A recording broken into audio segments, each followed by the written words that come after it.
আপনি বলছেন গণতন্ত্রের কথা, আমাদের ডাকতেন আপনারা।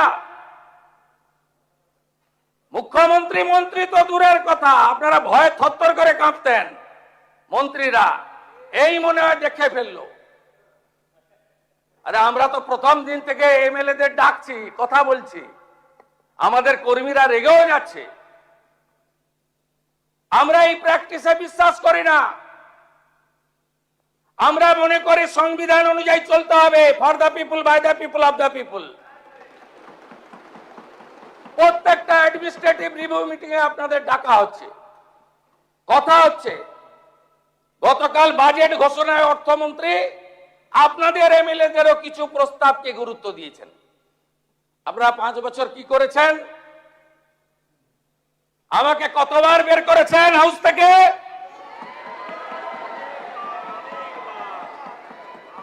পাঁচবার বের করেছেন। 11.5 মাস বাইরে রেখেছেন।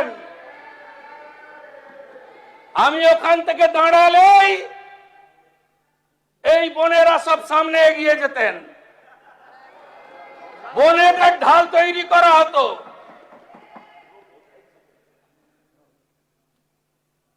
কত মামলা করেছেন আমার নামে? বিরোধী দলনেতা এলপি ঋতব্রত ব্যানার্জি, আপনার নামে কটা মামলা হয়েছে? টোটাল মামলা হয়েছে আমার নামে 102। হাইকোর্ট সুপ্রিম কোর্ট কোয়াশ করার পরে ভবানীপুর নন্দীগ্রামের নির্বাচনী হলফনামায় আমার মামলার সংখ্যা দিতে হয়েছে 35। আপনাদের কাছ থেকে জ্ঞান শুনবো? আমরা এখনো বলিনি মুখে নিকো প্লাস লাগাতে। আপনার নেত্রী বলতো। আমাকে কতবার হাইকোর্টে যেতে হয়েছে পারমিশন নিতে? 104 বার। সহযোগিতা করুন কমরেড, সহযোগিতা করুন। ওই একটা ঘোড়া মারা অঞ্চলে যদি আমি মানরেগাকে ধরি, তাহলে ডোমকল বহরমপুরে অত বড় জেল নাই যে জেলের সংখ্যা গিয়ে দাঁড়াবে। একটা চোরকে ছাড়া হবে না, কোন চোরকে ছাড়া হবে না। আজকে টিভিতে সকাল থেকে দেখাচ্ছে বিধাননগরের আপনাদের বড় নেতা, প্রাক্তন চেয়ারম্যান, প্রাক্তন শিক্ষামন্ত্রীর মতো উনারও বান্ধবী বাড়ি থেকে কেজি কেজি সোনা পাওয়া যাচ্ছে। মাননীয় বিরোধী দল নেতা, আগে ঠিক করুন কার পক্ষে বলবেন আর কার বিরুদ্ধে বলবেন।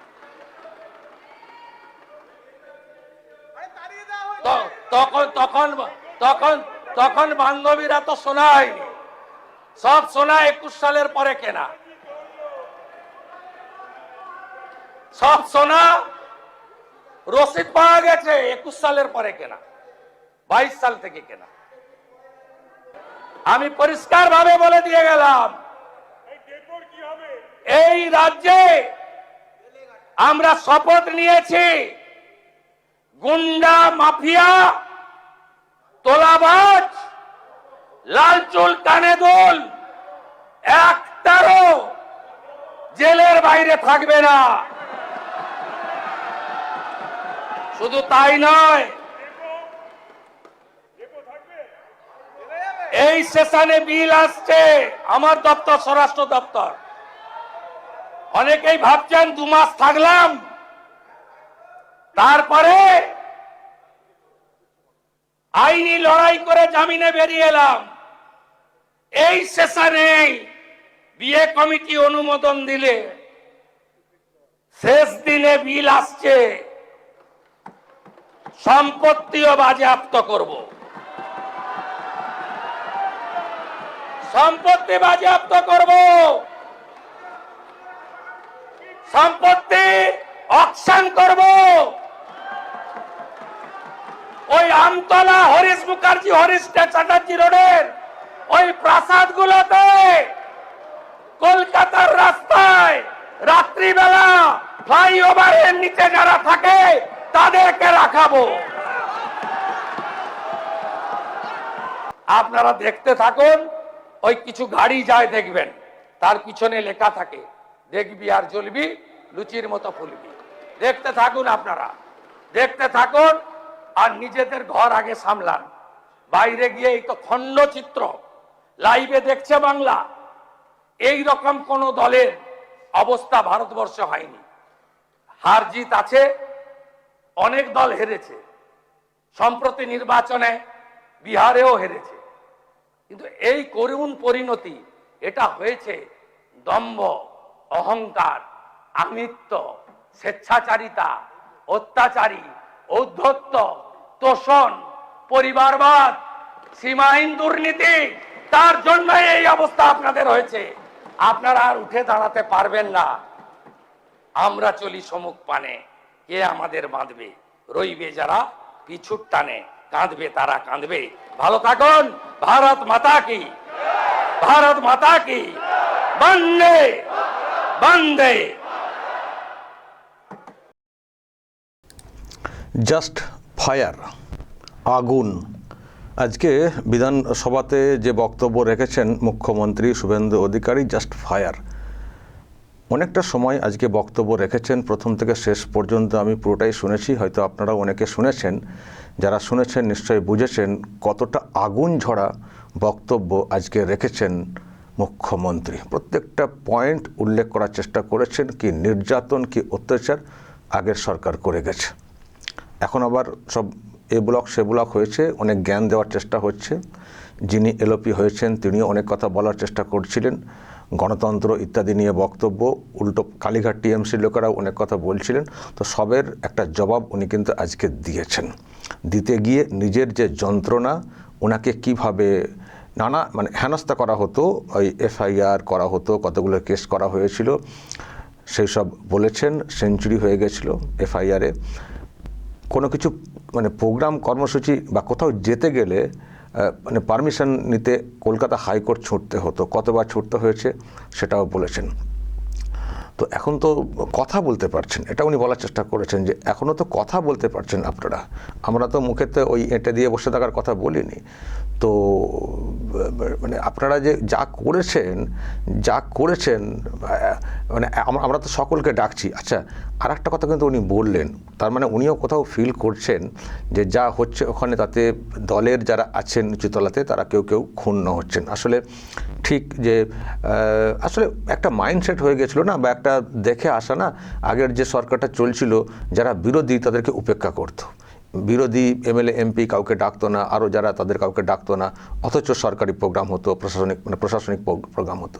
তো বর্তমান মুখ্যমন্ত্রী তো সেটা করছেন না। উনি তো সকলকে নিয়ে চলছেন, যেটা চলা উচিত। হতে পারেন বিরোধী কেউ, কিন্তু যখন উন্নয়নমূলক কিছু হয় তখন জনপ্রতিনিধি যে দলই হন না কেন তাকে ডাকতে হয়। তো উনি সেটা করছেন, কিন্তু সেটা করতে গিয়ে যেহেতু আমরা অতীতটাকে দেখে এসেছি ওই রকম, যারা বিরোধী তাদেরকে না ডাকা, উপেক্ষা করা। তো এখনকার মুখ্যমন্ত্রী যেহেতু সকলকে নিয়ে চলছেন, নিয়ম মেনে, অবশ্যই নিয়ম মেনে, আইন মেনে যেটা চলা উচিত সেটা করছেন, রাজধর্ম পালন করছেন, কিন্তু তাতে করে অনেকে হয়তো ক্ষুণ্ণ হচ্ছেন দলেরই।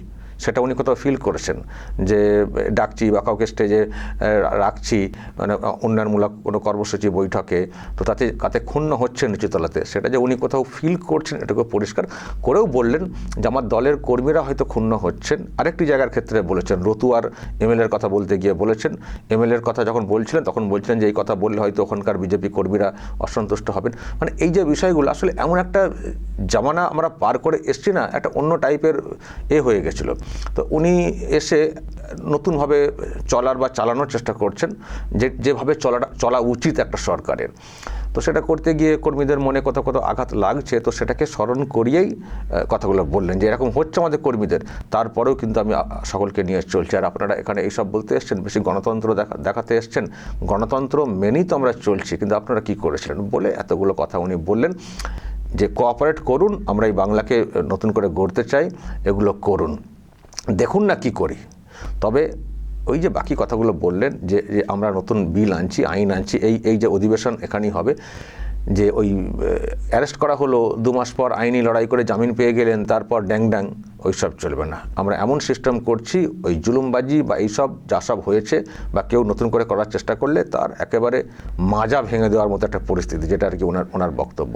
সম্পত্তি পর্যন্ত বাজেয়াপ্ত করা হবে, এবং সেটা বলতে গিয়ে যে ইঙ্গিতটা করলেন ওই আমতলা বা হরিশ চ্যাটার্জি রোডে যেসব বাড়িগুলো আছে, নিশ্চয়ই বুঝতে পারছেন দর্শক, ভাইপোকে উদ্দেশ্য করে বলেছেন সব বাড়িকে বাজেয়াপ্ত করা হবে, নিলামে তোলা হবে, আর ওখানে আগে বলেছিলেন একবার অনাথ আশ্রম করব, আজকে বলেছেন যারা কলকাতার রাস্তায় ওই ছাদহীন জায়গাতে রাত্রি কাটান তাদেরকে থাকার ব্যবস্থা করব, তাদেরকে রাখার ব্যবস্থা করব। বুঝতে পারছেন কীভাবে উনি এগোতে চাইছেন? চুরি দুর্নীতি যা সব হয়েছে ওইসব করে পার পাওয়া যাবে না। ভাবছেন ধরে ফেললো কদিন 2 মাস থাকি জেলে, তারপর বেরিয়ে এসে সেগুলো ভোগ করব, সেই ভোগের সুযোগ বর্তমান সরকার দেবে না। একটা চোরকেও ছাড়া হবে না, প্রত্যেকের ব্যবস্থা হবে পাটে পাটে। তো সেই মতোই হচ্ছে, প্রত্যেক দিনই দেখছেন তো যেভাবে অ্যারেস্টের খবর আসছে, প্রত্যেক দিনই সেগুলো আমরা শুনছি। তো এইসব বললেন দেখুন না কি করি, দেখুন কি করি, যা করব ওই দেখবেন, জ্বলবেন আর লুচির মতো ফুলবেন, যেমনটা গাড়িতে লেখা থাকে।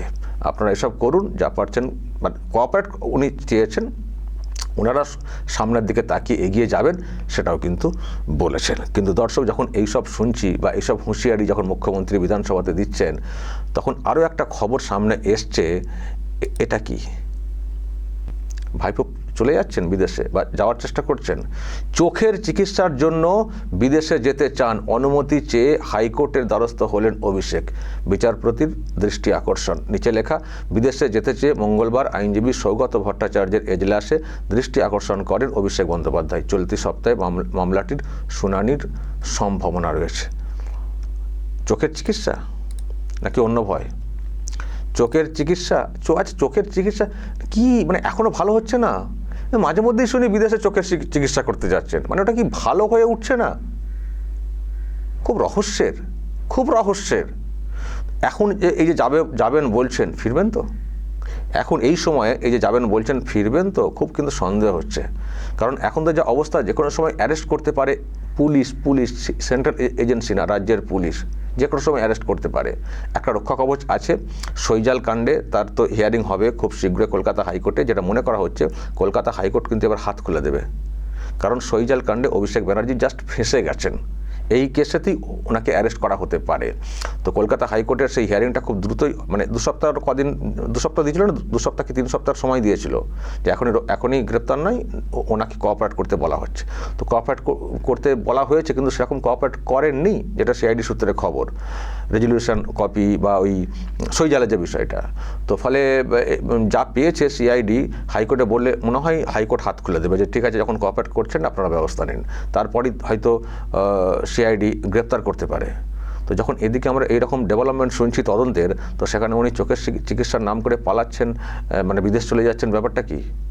বিদেশ চলে যাওয়ার ব্যাপারটা কি? চলে যাচ্ছেন না পালাচ্ছেন গ্রেপ্তারির ভয়ে? আর ফিরবেন তো? দর্শক, খুব কিন্তু রহস্য, খুব কিন্তু প্রশ্ন তৈরি হচ্ছে। দর্শক, বলবেন তো কেন এই সময় হঠাৎ করে অভিষেক পালাচ্ছেন? বলবেন আপনারা, যা বলার বলবেন, এবং নজর রাখবেন আরামবাগ টিভিতে।